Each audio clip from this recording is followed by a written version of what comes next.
Здравствуйте! Сегодня я предлагаю вашему вниманию специальное новогоднее видео, в котором не будет совершенно бумажных денежных знаков, будет большое количество советских новогодних открыток. Выложу его, соответственно, перед Новым годом, поэтому смотрите, когда хотите, но делаю его специально для Нового года, под Новый год. На каком-то этапе, блуждая там по просторам, не знаю, молотка еще, наверное, достаточно давно, я обнаружил, что на советских открытках, вот, посвященных Новому году, как будто бы было техзадание специально для художников каждый год, ну или не каждый год, но когда-то сделать открытку с башней Кремля московского, с высоткой на заднем плане и с веточкой хвойной, какой-то вот запорошенной снегом на переднем плане. И видите, вот у них прям огромное количество таких открыток, вот с чего мой интерес возник. Подобрать именно вот такие открытки с такой тематикой, с таким изображением. Башня, высотка на заднем плане, да, и ветка на переднем плане. И вот все они аналогичны, ну здесь елка, аналогичные. Вот, это любительская такая тема постепенно разрослась у меня в целый альбом, вот, который я сегодня, собственно, и хочу показать. Если интересно, оставайтесь, давайте посмотрим. Я прокомментирую, что у меня лежит в альбоме. Постепенно я добавил марок, тоже пока не системная подборка, но марки, которые ежегодно издавались, видите, они не разложены по порядку, не по годам пока, потому что не полная подборка. Но собираю их квартблоками и по мере возможности, ну, то есть не специально, нет цели. Понятно, что это можно закрыть очень быстро и несложно, ну так, от случая к случаю дозаполняю. И, кстати, марка выпустила несколько альбомов, может быть, тоже отдельно можно будет показать, тоже со своими новогодними марками, советскими и российскими, такие красочные альбомы художественные. Некоторые изображения, вот это и вот это, например, они фигурируют на открытках полностью, то есть такие получаются, можно карт максимум собрать, или они существуют, я не знаю. Вот еще марки, советские, российские. Ну, давайте непосредственно к открыткам перейдем. Как я уже сказал, вот эта тема башня, высотка, елка, она постепенно расширилась, и я стал увлекаться какими-то более-менее городскими сюжетами в рамках новогодних открыток.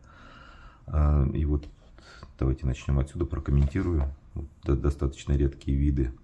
Не редкие с точки зрения открыток, редкие с точки зрения того, что они не повторялись, насколько я знаю. Вот тема площади перед нынешней мэрией Москвы, памятник Юрию Долгорукому, тема вот таксистов перед Новым годом, видите, все празднуют Новый год, все окна горят, 12 часов ночи, таксисты с зелеными огоньками вышли, остановились, там поздравляли, такая идеалистическая картинка, ну, прикольная. Между этими открытками, наверное, несколько десятков лет разницы, то есть такая советская и российская, по-моему, уже, но вид на памятник Пушкину одинаковый.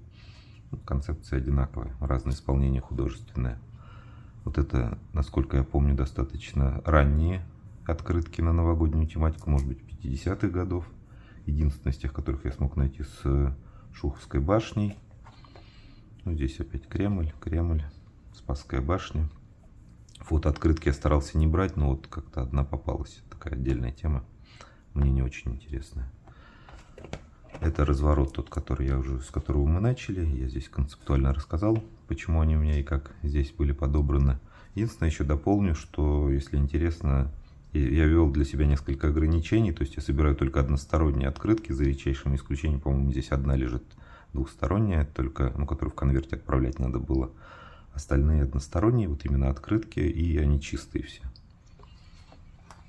Ну, это такие мои дополнительные внутренние ограничения для формирования альбома, иначе тема абсолютно бесконечная. Вот еще вам Спасской башни и других башен Кремля.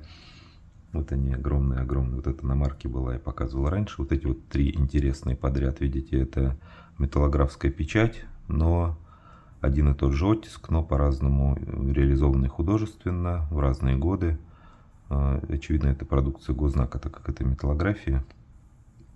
Не знаю, может быть, их было больше, но я вот достаточно легко нашел 3. И по-разному обыграны цвета. Видите, цветовая гамма. Прикольно. Вообще, использование одного и того же изображения тоже это отдельная интересная тема для исследования, потому что, например, вот здесь вот смотрите, это и это изображение тоже одно и то же, фигурки людей, то есть даже не перефотографировали, это отдельная другая фотография, ракурс тот же, но другая фотография, а здесь вот взяли ту же фотографию, и так не очень, скажем так, качественно вернули в елочную игрушку его. Вот интересный разворот, опять две открытки металлографские, тоже госзнаковские, но в разном дизайне. Здесь у нас тоже два изображения, вернее одно и то же изображение, но в разной цветовой гамме, тоже разные годы выпуска. То есть нередки были случаи, когда одно и то же изображение просто дублировали на следующий год или через год. Я не буду здесь доставать, это будет очень долго, чтобы идентифицировать какой год и там через сколько это сделано, но очевидно, что это использовалось. Или вот карт Максимум с маркой, и эта же марка вот отдельно еще на открытке была позднее реализована. Помимо башен Московского Кремля, очень частая тема — это главное здание МГУ. Вот смотрите, целый разворот у меня в итоге подобрался с МГУ. Ну, концептуально все близко, только больше таких сюжетов реалистичных с видом из парка, из-за елок заснеженных, изображение здания МГУ. Вот это, по-моему, ГДР. Но я не помню точно, по-моему, ГДР. То есть чуть другой формат, но тоже односторонняя, с надписью на русском языке, но не советского производства. Вот здесь у меня не очень выпадающие из общей концепции открытки, но все классные, потрясающие. Просто вот это абсолютно не новогоднее, но нет, ни снега, ну, наверное, это все-таки звезды, да. Ну, может быть, снежинки пытались изобразить. Ни елок, ничего, просто Спасская башня, 12 часов ночи, с Новым годом, товарищи. Так вот получился Новый год. Здесь такое необычное изображение курантов, и, ну, все равно на заднем плане высотки, причем несколько, такое прикольное. Здание МГУ, но не здание МГУ, такое стилизованное изображение какой-то высотки, абсолютно с видом из леса. Здесь лыжники еще проносятся. Вот эти две классные. Очевидно, вот это, наверное, такая на тему оттепели 60-х годов, где-то вот прям явно от нее веет 60-ми годами. То есть здесь какие-то современные здания, витрины огромные, может быть, ресторан, не знаю, что-то такое, толпы людей вот с Новым годом. И вот необычный вид на Кремль со стороны Кутафьей башни, вход в Кремль. По-моему, это тоже не повторялся, такой ракурс. Давайте дальше чуть-чуть побыстрее. Спасская башня и елки, так назовем. Вот еще одна немецкая, по-моему, открытка, ну, из той же серии, очень близкая по смыслу, по исполнению. Здесь у нас нарисованное изображение. Вот это была на марке, я показывал ее ранее. Вот эти вот две очень близкие. Здесь изображение Спасской башни практически до степени смешения одно и то же. Очень-очень близкие. То есть, даже не знаю, как один художник или нет, даже интересно посмотреть потом будет.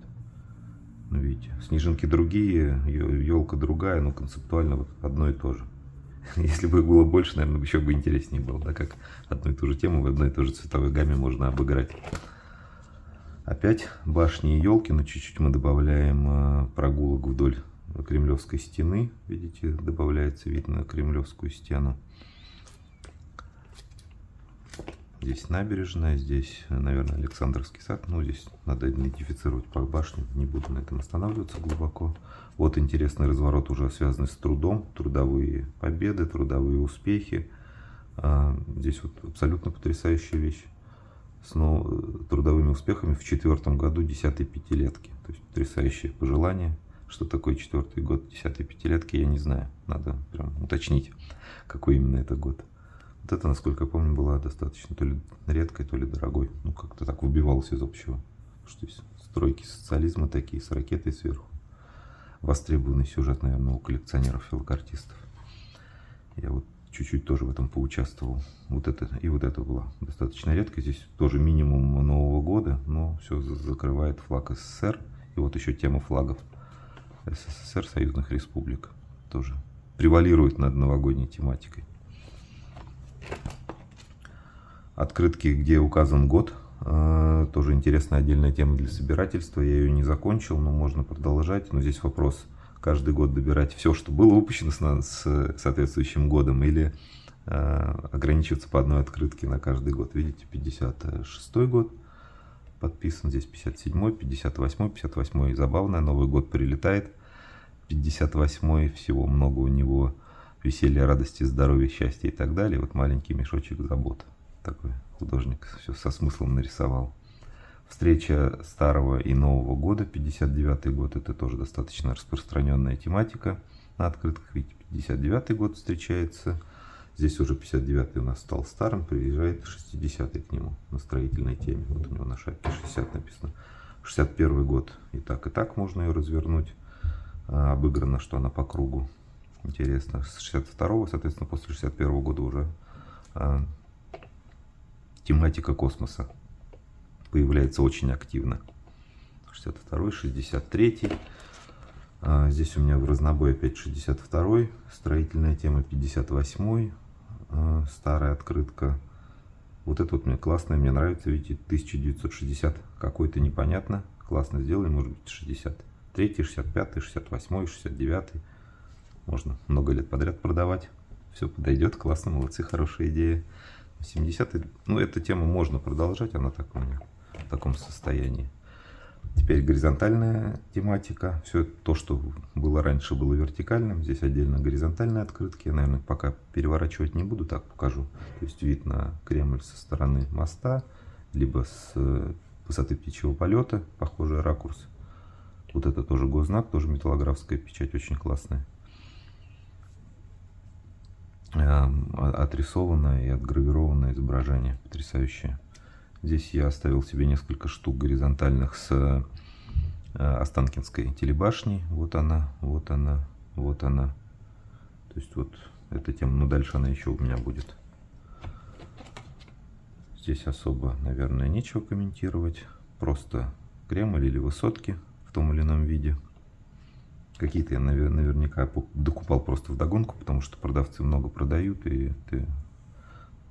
Ну, или марка на открытке, вот они, да, ранее выпущенные новогодние, потом дублировались на открытках. Тоже интересная тема для собирательства, если в это погрузиться. Авиационная тема, кстати, да, вот появляется с какого-то этапа. И дальше я ее тоже покажу. Вот еще новогодняя с указанием соответствующих годов. 57 с 58 встречается, тоже старая. Это 84-й. Ключи от Нового года. Такая тема интересная. Ключи от квартиры, ключи от Нового года. Показалось любопытным мне. А здесь у меня тоже Дед Мороз или Новый год. Молодой встречается со старым в метро. Забавная тема. Дед Мороз на тоже, наверное, 60-е или, может быть, ранние 70-е годы. Такая классная отрисованная картинка. Вот эта тематика льда на фигурного катания. Суть, идея одна и та же, только совершенно по-разному реализована. Классно, может быть, их больше. Было бы интересно рядом положить. Так, здесь у меня что-то задел под будущие достижения. Здесь, наверное, особо я не буду комментировать, ничего особенного, просто те же кремлевские башни в том или ином виде. А вот это вот интересно, здесь у нас авиационная тема. Это я, наверное, поверну, чтобы было видно. Покажу. Здесь Ил-62. Это сложно идентифицировать, ну, наверное, Ту-154. Да, 3 двигателя, скорее всего, не знаю. Здесь сложно понять. Здесь, смотрите, тоже Ил-62, очевидно. Ил-86, Ту-144. То есть отдельная авиационная тема, да, на открытках авиапочты с Новым годом. Потрясающе просто. Как-то сам по себе сформировался такой разворотик. Интересный мне. Вот. Давайте дальше продолжим. Еще горизонтальные открытки с темой башен кремлевских в том или ином виде. Ну, здесь даже некоторые вольности в поздравлении счастливого Нового года, наилучшие пожелания в Новом году. Помимо просто стандартного с Новым годом, поздравляю с Новым годом. Что-то такое интересное. Тоже поздравляю с Новым годом. Вот это потрясающая открытка. Прям мой фаворит, наверное. Да? Домик с такой антенной, с березкой. Не знаю, наверное, тоже 60-е годы какие-то. Фантастика просто с точки зрения художественного исполнения. Это тоже ранние. Не знаю, насколько я правильно кладу, чтобы было видно. Ранние открытки. Серпантин конфетти, танцы под елкой. И вот это вот классное, еще и такие, очевидно, сельская тема, катание на тройках новогоднее. Но уже здесь, видите, стоят уже и машины около домов. Ну, известная тема тоже с поездом. Их довольно много. Здесь можно долго рассказывать, но это тоже либо Высотки, либо Кремль, либо и то, и другое на фоне надписи. Ну, с надписью «С Новым годом». Вот это просто потрясающий разворот. Не могу на нем не остановиться, если вас не сильно утомил.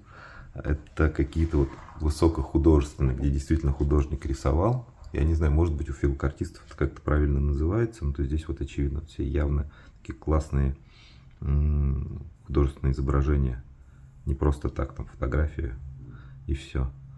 Вот здесь вот солнце на заднем плане, да, на фоне леса. Вернее, наоборот, лес на фоне солнца. Здесь то же самое солнце фигурирует, но по-другому изображено. Вот эти вот открытки просто потрясающие все. Можно прям рассматривать здесь и башни, и город. Это, прям, видите, да, наверное, они выбиваются из ряда того, что мы видели раньше. Здесь тоже Высотка, но все равно прослеживается либо башня, либо Высотка, либо здесь Высотка тоже, да. То есть тут общая тема, я от нее не отхожу, какие-то дополнительные ограничения все равно должны быть, иначе я думаю, что это самая известная, самая распространенная тема для коллекционирования новогодних открыток. Хотя я не считаю это коллекцией, так подборка для души, знаете, чтобы было, когда отвлечешься от банкнот, что-то еще подобрать новогоднее. И Останкинская башня, вертикальные открытки. Понятное дело, что флаг никогда на ней в таком виде мы не видели и не увидим, но здесь на каждом изображении он присутствует. Такая вот история. Вот такой вот альбом. Спасибо большое за ваше внимание. Надеюсь, что было интересно. Всех с Новым годом. Спасибо. Увидимся.